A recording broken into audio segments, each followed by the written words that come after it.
It's jamming, isn't it? Tyler Collins, our guest today on Video Soul. Welcome back. Thank you. Yeah, you look great. Oh, thank you. You look wonderful. I mean, here and in the video. You know how to work them eyes, don't you? Well, you know, I liked a lot of the people from the past, you know, and they worked their eyes. That was a like thing. who? Like Dorothy, Dandridge, and Josephine Baker, and Marilyn Monroe. You know, the stars from long ago. They knew when a camera was right on their face, so they, you know, worked their eyes. So do you watch old movies? Are you into that? A lot, all the time. Oh, really? What's your favorite movie of all time? Or can you name just one? Oh, that's a hard one. It depends, you know. There are different ones for comedy and for drama. I just saw Adam's Rib with my sister, and that was great with Katharine Hepburn. That was a good one. What about your favorite movie for working one's eyes? My favorite eye movie? You don't have to answer that. It's a pretty silly question. Yeah, because I don't know. But you got a brand new album coming out when? I think the end of July now. Oh, okay. Beginning of August. You've been working on it a long time, haven't you? Yeah. Yeah, it took about 9 months total. But I would start to work, and then I'd stop, and I'd write a little bit. And I overcut. I ended up doing, I think, 14 songs. And then we decided, you know, which would work best. How many did you put on the album? 11. Oh, okay. You did a lot of writing, obviously. Do you do some producing yourself? You know, I did, but I didn't really think of it as that at the time, and I didn't make it a point to ask for credit. Oh, really? No, because I think it's just important to get it right.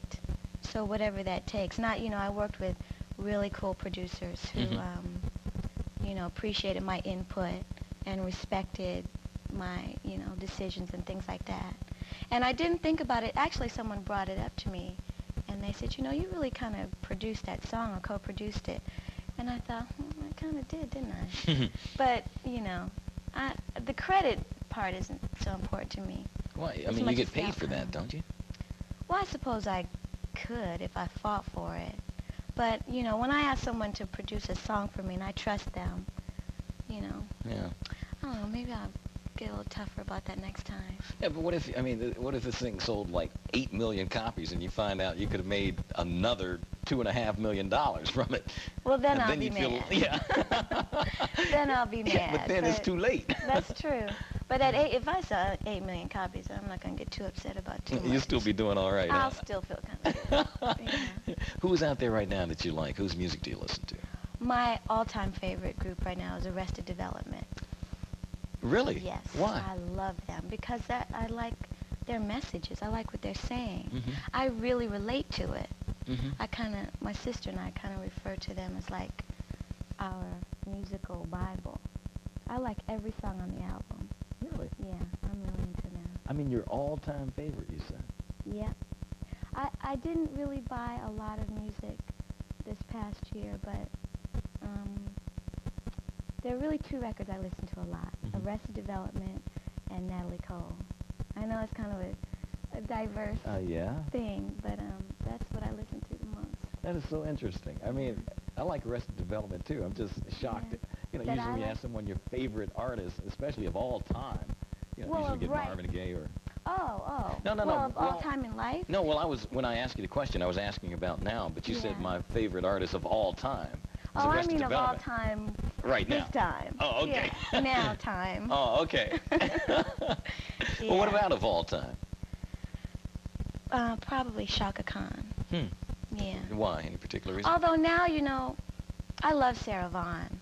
I've really gotten into Sarah Vaughan a lot lately in the last 6 months.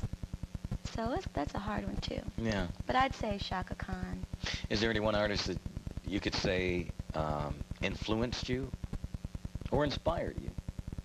I think I had quite a few inspirational artists. Shaka Khan and Natalie Cole. I liked Natalie Cole from the beginning. And Aretha Franklin and Stevie Wonder. Yeah, well, you worked with Stevie on the first album. He produced a couple of your cuts, right? Yeah, he did. Yeah. Who are some of the producers you worked with on the new one? Jake Smith and Tuhin Roy from San Francisco. They did the Tara Kemp record. And CNA from New York.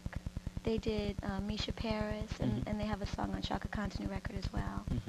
And then I worked with some of the people I worked with before, Philip Gordy, and Tom Keene and I did a ballad. And Daddy-O from Stetsasonic. Oh, really? Yeah, we did a great song called Pain. I really like it. Oh, okay. Yeah. Is that your favorite cut on the album? Or do you have a favorite? I do, actually. I love every song, which is something that was important to me. I wanted to really like listening and singing every song. But I think my favorite one this time around is Freedom. From the first time I heard that song, it really affects me.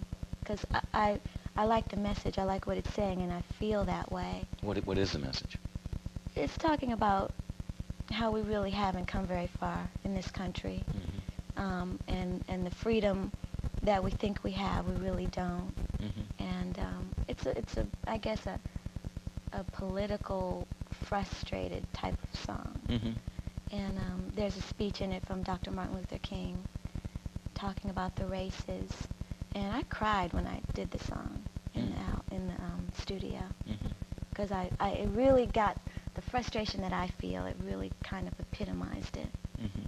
Is it a lot of that on your album? I mean, a lot of political comments, or is it basically about relationships like most records? Not a lot. There are two songs. There's another song that I wrote with Jake and Tuheen, who did Freedom, called Yesterday's Song, which is another kind of I'm frustrated and what are we going to do kind of a song. Yeah. We're still singing Yesterday's Song, basically, is the hook. But then, I mean, I like to look at the album as it covers life, because I think I deal with most of the emotions that we all deal with. It deals with frustration and pain and love and joy and kind of obsession. Just Make Me the One, I think of it as a kind of, you know, I don't look at it as, oh, I love you so much, please make me the one, as much as like, look, I'm the right one, I'm supposed to be with you, so I'm going to do whatever it takes. So that was kind of fun. So I think it kind of like spans the emotional spectrum. Is that your song? Did you write that one? No, I didn't write that. Oh, okay. CNA wrote that one. Well, best of luck with the new album. Thank you. Yeah, it'll be out the end of the month, right? At the No, end of the July. end of July, beginning of August. Right. Yeah. Okay. Yeah. Well, it's good to see you again. Thank you. It's good to be here. Yeah, it's great to have you. Keep kicking it. Okay. All right. Tyler Collins, our guest today on Video Soul. I'm Donnie Simpson. Don't go away. We'll be back in just a couple of minutes.